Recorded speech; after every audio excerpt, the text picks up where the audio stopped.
और कितना दूर पापा? बस पहुंचने वाले हैं बेटा। तुम्हें कुछ याद है बचपन में आकर तुम इसी गलियों में घुमा करते थे, दादा दादी के कंधों पे खिला करते थे। तुम्हारे दादा दादी भी तुम्हें देखने के लिए बहुत उत्सुक हैं, वेट कर रहे हैं तुम्हारा। वैसे यहाँ कोई है क्यों नहीं? बेटा शहर में लोग लेट सोते हैं और गांव में खा पी कर जल्दी सो जाते हैं। ये रहा तुम्हारे दादा दादी का घर। बेटा रिशु, अरे संभल के।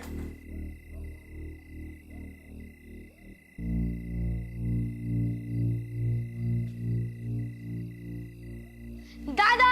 बेटा रिशु, बेटा अरे रुको तो सही, लाइट तो जलाने दो। इस गांव में लगता है अभी तक लाइट का प्रॉब्लम सॉल्व नहीं हुआ।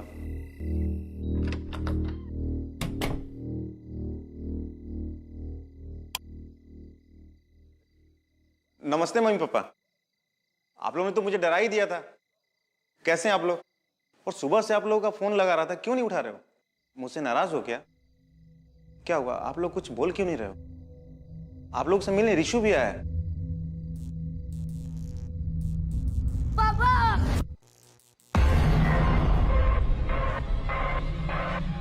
क्या हुआ? क्या हुआ बेटा?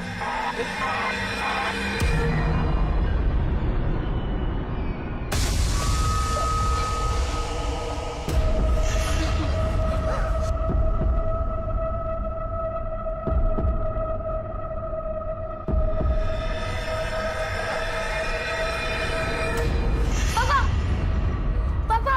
पापा! क्या हुआ पापा आपको? पापा उठो ना प्लीज। पापा! पापा उठो ना। पापा उठो ना। पापा उठो ना पापा। पापा उठो ना प्लीज पापा।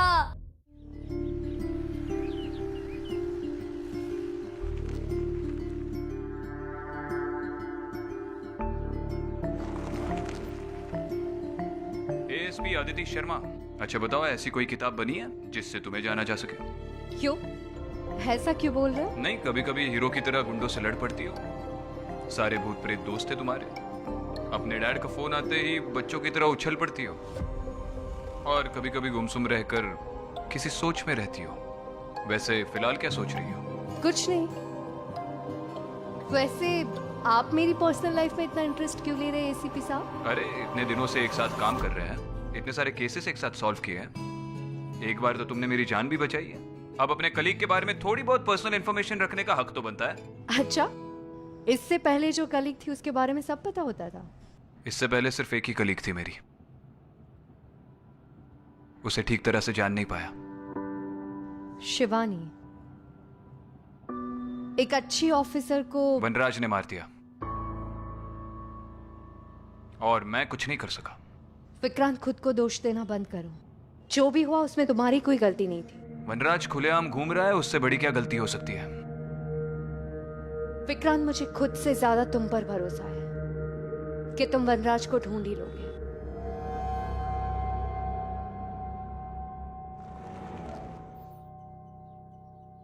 बताइए केस क्या है? सर केस बहुत अजीब है। हमारा वेदपुर एक बहुत बड़ी मुसीबत से गुजर रहा है। कैसी मुसीबत?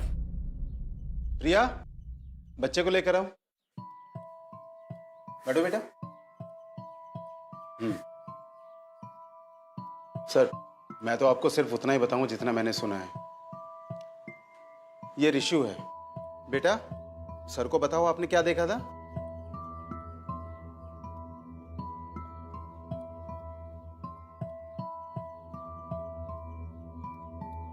रिशु, तुम्हें हमसे डरने की जरूरत नहीं है। हम यहाँ पे तुम्हारी मदद के लिए आए हैं। बताओ क्या देखा था तुमने? पापा, पापा को मार दिया। अदिति, ये इस वक्त बहुत शॉक में है। इस वक्त इससे बात करना मुनासिब नहीं है। कांस्टेबल, लेकर जाओ। जाओ बेटा। आप ही बता दीजिए, आपने क्या सुना है?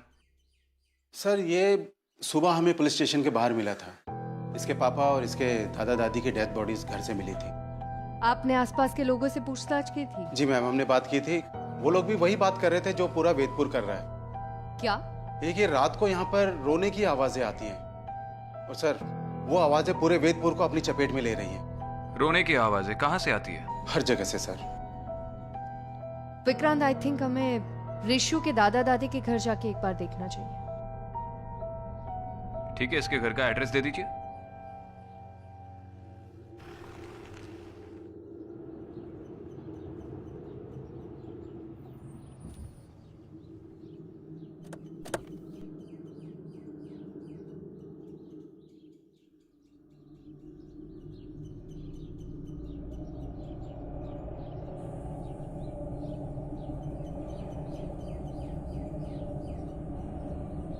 यही है।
इस घर की हालत को देखकर लग नहीं रहा कि ये एक क्राइम सीन है।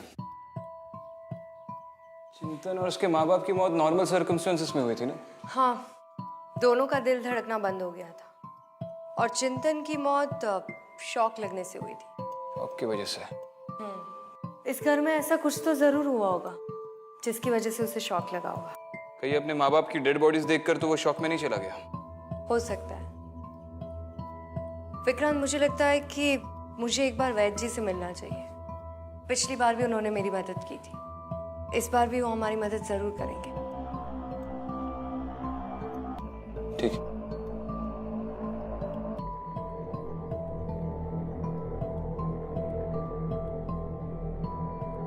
ठीक है, मैं गांव वालों से जाकर मिलता हूँ, तुम वैद्य से जाकर मिलो।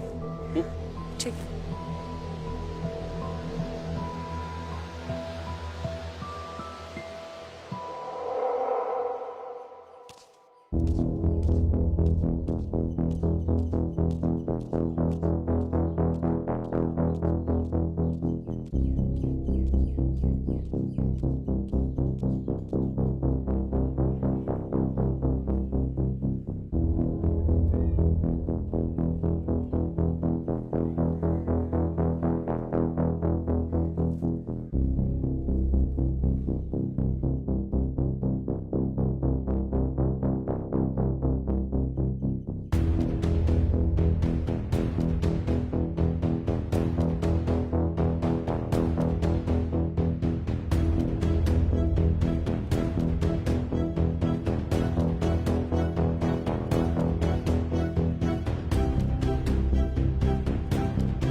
अरे भाई साहब सुनिए, एक मिनट। जी बोलिए। मैं विक्रांत सिंघल, मुंबई पुलिस एसीपी। आपसे चिंतन के बारे में थोड़ी बात करनी है। जी बताइए। आप जानते हैं चिंतन को? उस रात को उसके परिवार के साथ क्या हुआ था? आपने कुछ देखा या सुना? जी नहीं, हमें कुछ नहीं पता। आपको हर रात को यहाँ किसी के रोने की आवाजें आती हैं? केवल मुझे ही नहीं बल्कि पूरे गांव को ये आवाजें सुनाई देती हैं। कब से शुरू हुआ ये सब, ये आवाजें? पिछले कुछ दिनों से सर। लोग डर के मारे रात को अपने अपने घरों में छिप जाते हैं। वो तो दिख रहा है। ये चिंतन के माँ बाप क्या करते थे? मंदिर के बाहर उनकी एक दुकान थी। इस पूरे गांव के लोग मंदिर के आसपास ही काम करते हैं। बहुत ही पवित्र जगह है ये सर, लेकिन अब लगता है जैसे जैसे किसी शैतान का साया पड़ गया हो यहाँ पे। आप चिंतन के परिवार को अच्छी तरह से जानते हैं। जी एक छोटी सी मदद कर सकते हैं उसके परिवार की? कुछ भी। चिंतन का बेटा है ऋषु, बहुत डरा हुआ है। ऐसी हालत में उसका पुलिस चौकी पे रहना मुनासिब नहीं है। आपके घर में रहेगा तो परिवार की तरह महसूस करेगा। और हम तो है ही, आपको किसी भी चीज की जरूरत पड़ेगी तो बेशक कॉल कर सकते हैं। जी ठीक है। शुक्रिया। मैं रात को ऋषु को लेकर आऊंगा। वैद्य जी,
सर 6 बज गए हैं सर, हम लोग जा रहे हैं। ऋषु का ध्यान रखना सर। कृष्णकांत, तो हर रोज 6 बजे के बाद आप अपनी ड्यूटी से ऑफ लेते हैं?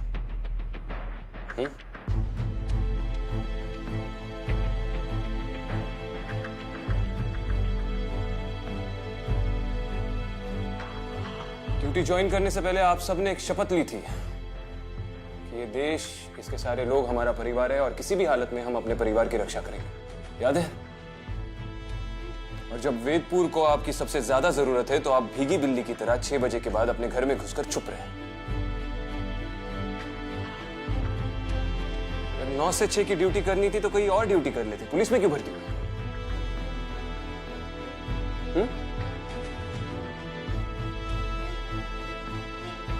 सिर्फ ऋषु का ही नहीं, पूरे वेदपुर का ख्याल रखने के लिए मैं अकेला ही काफी हूं।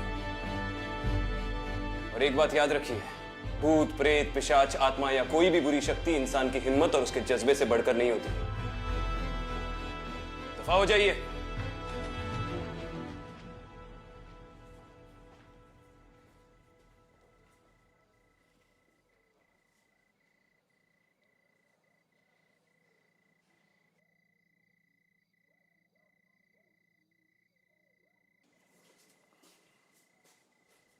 ऋषु, ऋषु, चलो उठो।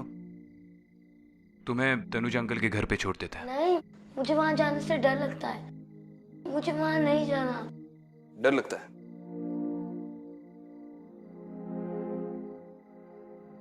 अच्छा मुझे बताओ, तुम्हारा फेवरेट सुपर हीरो कौन है? सुपरमैन। सुपरमैन। ऋषु, बचपन में एक बार मैं साइकिल चलाते चलाते गिर गया था। तब से साइकिल चलाने का खौफ मेरे जहन में बैठ गया, मेरे दिमाग में बैठ गया। मुझे बहुत डर लगने लगा साइकिल चलाने से। तो मैंने अपने बाबूजी से जाकर कह दिया कि इसके बाद मैं दोबारा कभी साइकिल नहीं चलाऊंगा। तो उन्होंने मुझसे कहा कि बेटा, अगर जिंदगी में आगे बढ़ना है, कुछ बड़ा बनना है, तो जिस चीज से तुम्हें सबसे ज्यादा डर लगे, सुबह उठकर सबसे पहले वही चीज करो। और उस साल स्कूल की साइकिलिंग कंपटीशन में मैं फर्स्ट आया। तो अब तुम भी मत डरो। ये देखो, इस पर्ची पर मैंने अपना फोन नंबर लिख दिया है, ये अपने पास रखो। अगर तुम्हें वहां पर कोई भी प्रॉब्लम आए तो मुझे फोन कर देना, मैं सुपर हीरो की स्पीड से वहां पर पहुंच जाऊंगा, ठीक है?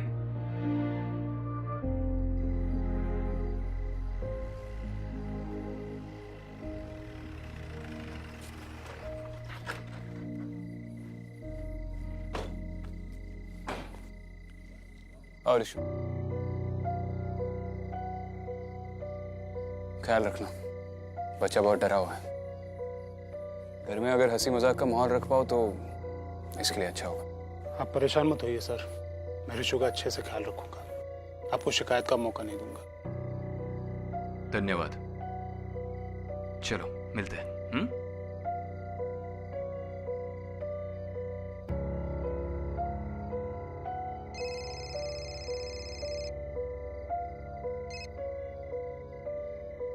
हाँ दीदी। कहाँ हो विक्रांत? ये ऋषि को छोड़ने आया था, बस निकल ही रहा हूँ, मिलते हैं।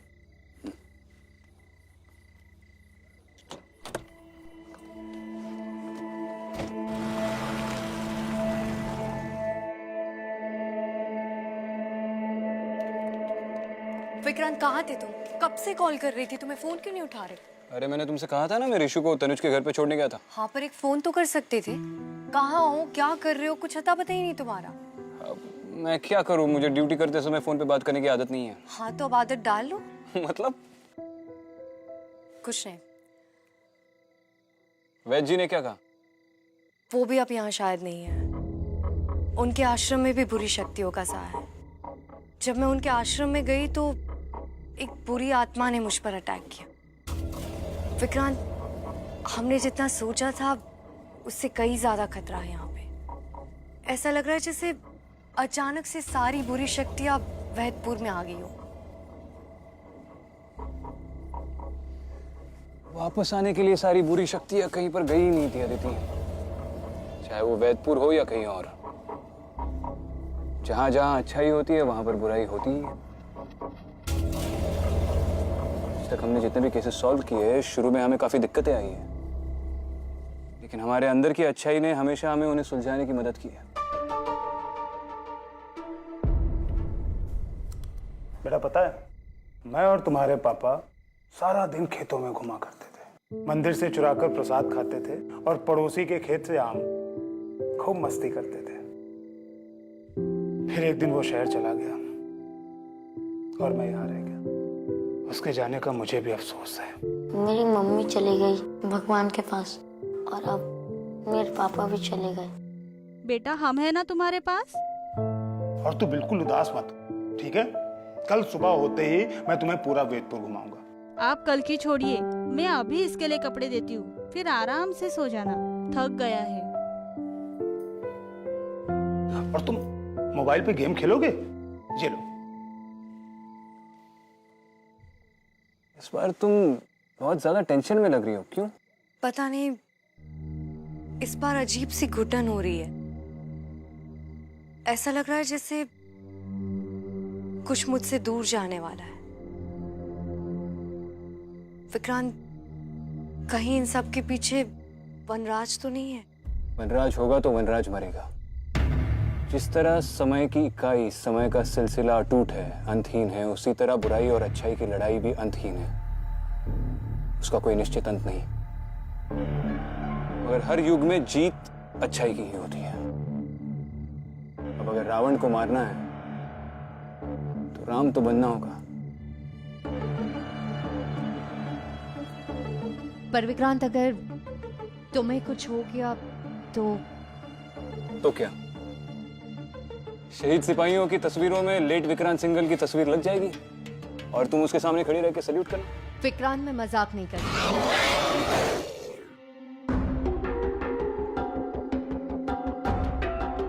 लगता है अब जाने का वक्त आ गया है। मतलब तुम उस तरफ जाओ, मैं यहाँ पर देखता हूँ। विक्रांत, अपना ध्यान रखना। तुम भी।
सुनिए,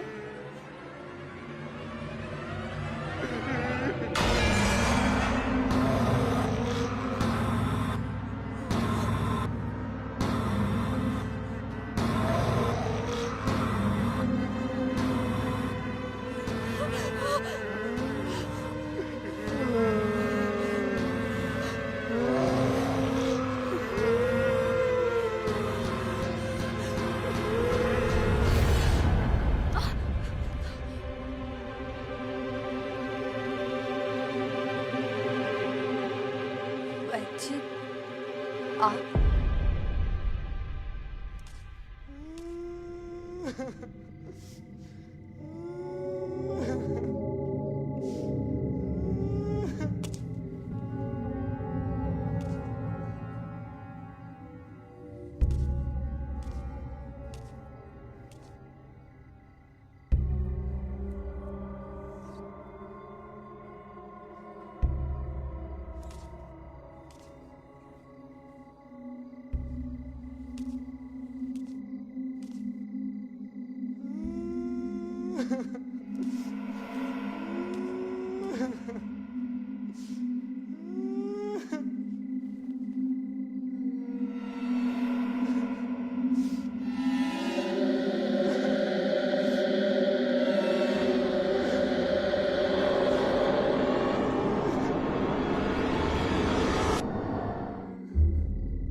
हेलो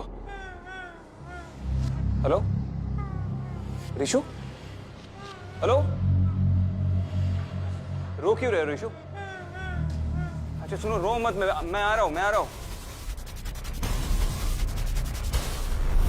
आखिर तुम्हें वेदपुर के खतरे के बारे में पता चल ही गया?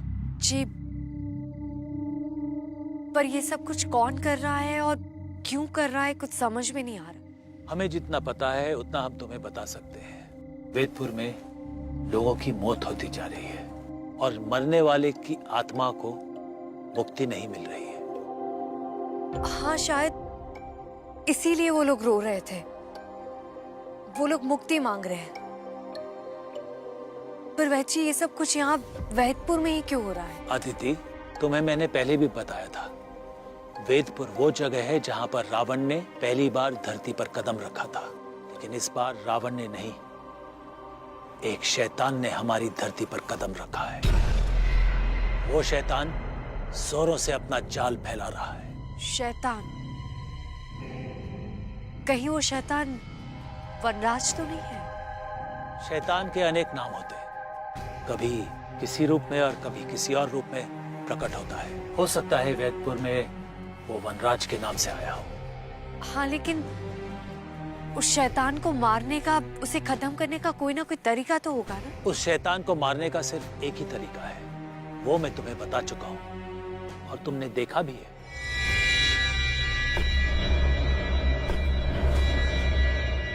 वो 4 निशान। पर वैची, वो 4 निशान से वनराज को मारना? अदिति, मैंने तुम्हें बताया था ना, 4 नहीं 5। पुराने ग्रंथों में भी लिखा है और भूतकाल के शास्त्रों में भी यही लिखा है। मैंने पढ़ा है और हर एक निशान का अपना मतलब होता है। पहले निशान का प्रतीक शक्ति है, दूसरे निशान का प्रतीक ऊर्जा, तीसरे का प्रतीक है बुद्धि, चौथे का प्रतीक है सर्वश्रेष्ठ और आखिरी निशान इस ब्रह्मांड का प्रतीक है।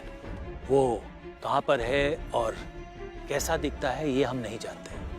पर वैद जी अगर 4 निशान मिल गए हैं तो 5वां भी कहीं ना कहीं होगा। उसे ढूंढने का कोई तरीका होगा, कुछ तो। हमें इसके बारे में ज्यादा तो नहीं पता है, लेकिन हाँ हमने पढ़ा है कि जब भी अच्छाई और बुराई का युद्ध होगा वो प्रतीक वहां अपने आप प्रकट हो जाएगा। ऋषु, ऋषु, तनुज, तनुज,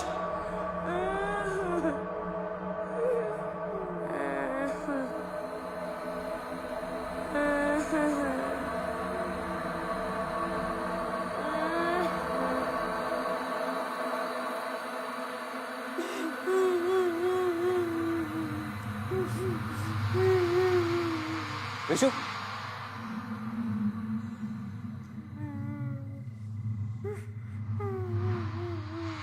आप तनुज,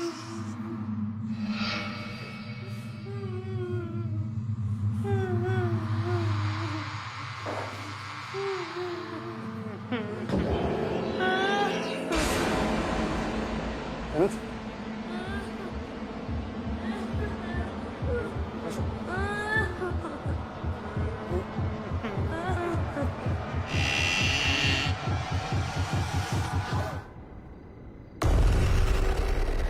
राज,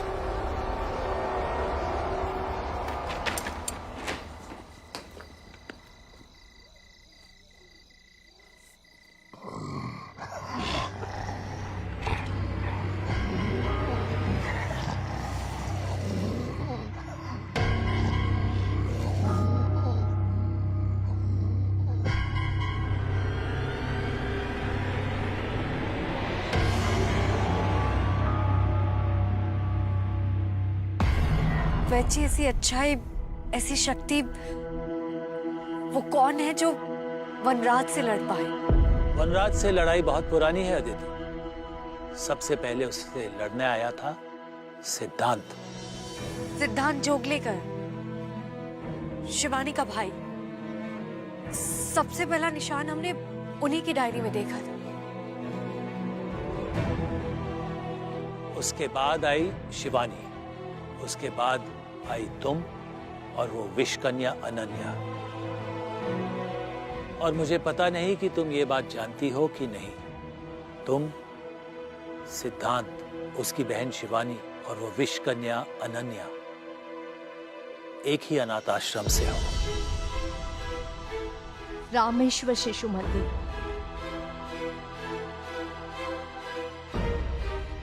पर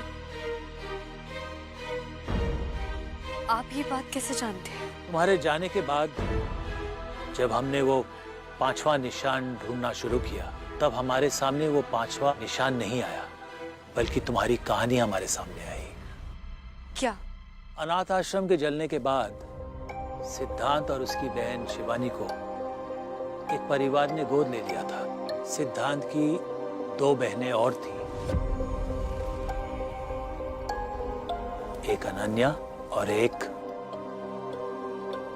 मैं।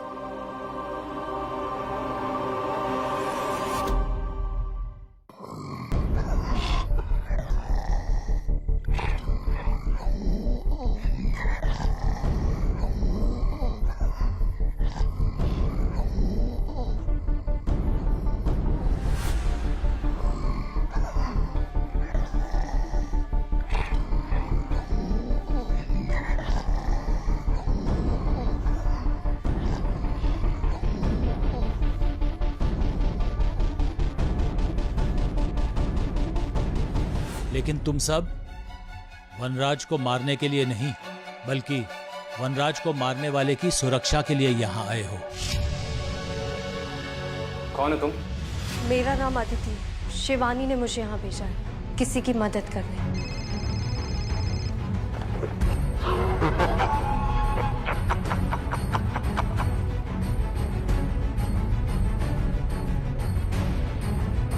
अब अगर रावण को मारना है तो राम तो बनना होगा।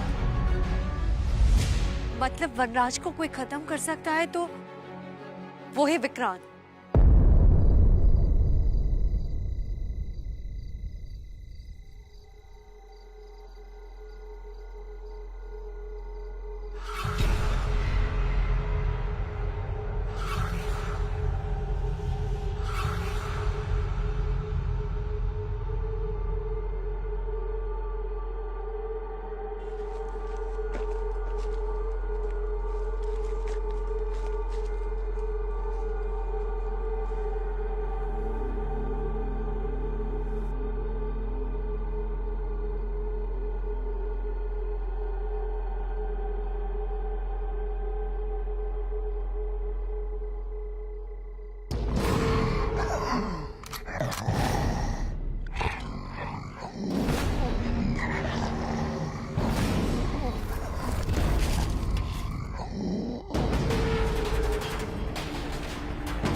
ये बात वो बुरी शक्ति वनराज भी जानता होगा। वनराज को मारना इतना आसान नहीं है अदिति। विक्रांत की जान को भी खतरा है। तुम्हें जल्द से जल्द वो 5वां चिन्ह ढूंढना पड़ेगा, क्योंकि वो 5वां चिन्ह ढूंढने के बाद ही दूसरी दुनिया का दरवाजा खुलेगा और इन सब आत्माओं को मुक्ति मिलेगी और तभी वनराज को मारा जाएगा।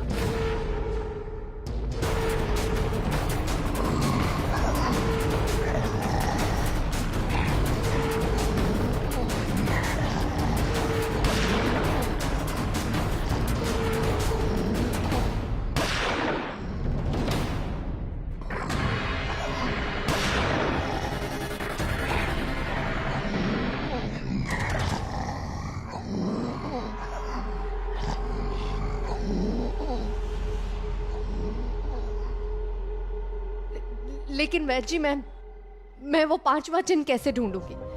कहाँ मिलेगा वो मुझे? कोई तो तरीका होगा उसे ढूंढने का। तुम्हें बताया ना अदिति, जब भी विक्रांत और वनराज का सामना होगा वो चिन्ह अपने आप तुम्हें दिख जाएगा। पर वैसे कहीं ऐसा ना हो कि वो 5वां निशान ढूंढने से पहले मैं विक्रांत को खो नहीं सकती। अदिति, विक्रांत तुम्हारे लिए नहीं बल्कि वो बुरी शक्ति को मारने के लिए पैदा हुआ है। वनराज वैसे भी बहुत शक्तिशाली हो गया है और वो सारी दुनिया को वेदपुर के जैसे ही खत्म करना चाहता है।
अदिति, तुम्हें जल्दी जाकर विक्रांत की मदद करनी चाहिए वनराज को खत्म करने के लिए।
जब भी अच्छाई और बुराई का युद्ध हो वो प्रतीक वहां अपने आप प्रकट हो जाएगा।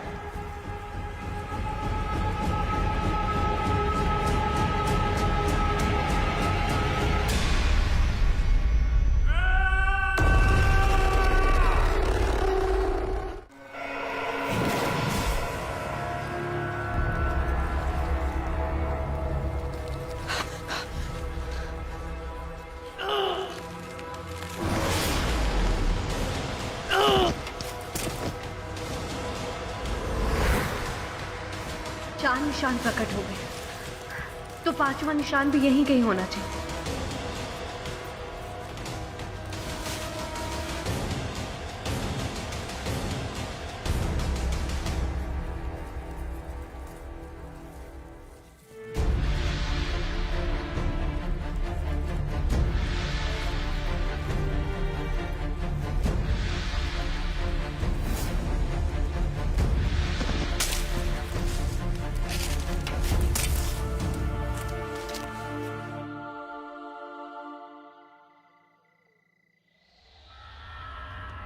पहले निशान का प्रतीक शक्ति है, दूसरे निशान का प्रतीक ऊर्जा, तीसरे का प्रतीक है बुद्धि, चौथे का प्रतीक है सर्वश्रेष्ठ।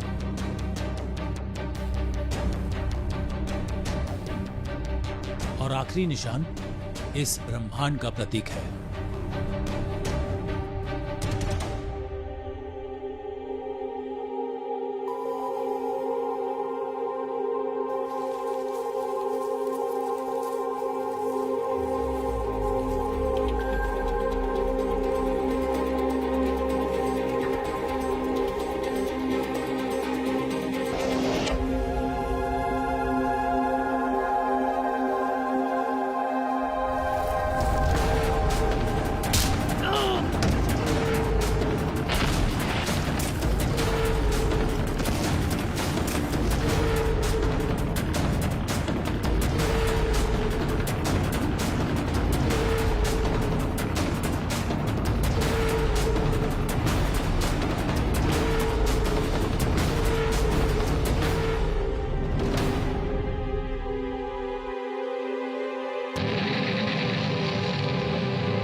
तुम मुझे मार नहीं सकते, इस दुनिया को नहीं बचा सकते, और अगर मैं मरा तो तुम भी।